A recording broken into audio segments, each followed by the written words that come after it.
ఓం శ్రీ గురుభ్యో నమ. ఓం శ్రీమాత్రే నమ.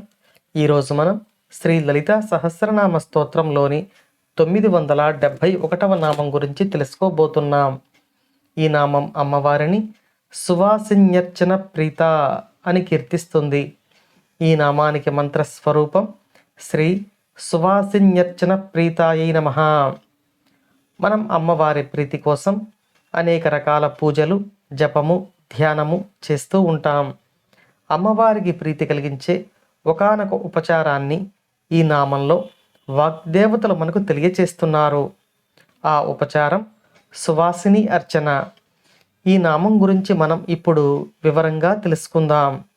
మనం ఇంతకుముందు నామాలలో అమ్మవారిని సుమంగళి అని, సువాసిని అని కీర్తించుకున్నాం.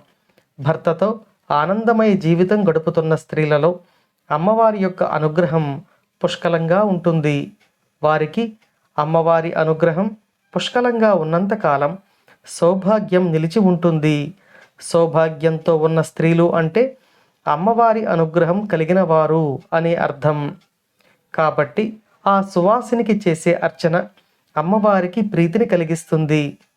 కాబట్టి కొన్ని పర్వదినాల యందు, నవరాత్రులలో చేసే సువాసిని అర్చన సాక్షాత్తు అమ్మవారి సజీవమూర్తికి చేసే అర్చనగా భావించి అమ్మవారి పరిపూర్ణ అనుగ్రహాన్ని సాధకులు పొందగలరని ఈ నామంలో వసిన్యాది వాగ్దేవతలు మనకు తెలియచేస్తున్నారు. ఇక్కడ మనం ఒక విషయం గుర్తుంచుకోవాలి. మన చేత సువాసిని పూజ అందుకునే స్త్రీ మంత్రానుష్ఠాన్ని కలిగి ఉంటే ఆ పూజ విశేషమైన ఫలితాలను ప్రసాదిస్తుంది అని పెద్దలు చెబుతారు. అనుష్ఠాన బలం ఉన్న వారిపై అమ్మవారి యొక్క అనుగ్రహం పరిపూర్ణంగా పుష్కలంగా ఉంటుంది. ఆమె యొక్క అనుగ్రహం పుష్కలంగా ఉన్నవారు సంతోషిస్తే సాక్షాత్తు అమ్మవారు త్వరగా తన అనుగ్రహాన్ని కురిపిస్తారు. కాబట్టి అమ్మవారి మంత్రానుష్ఠానం ఉన్న స్త్రీకి చేసే సువాసిని అర్చన విశేషమైన ఫలితాలను ప్రసాదిస్తుంది అని ఈ నామంలో వసిన్యాది వాగ్దేవతలు మనకు తెలియచేస్తున్నారు.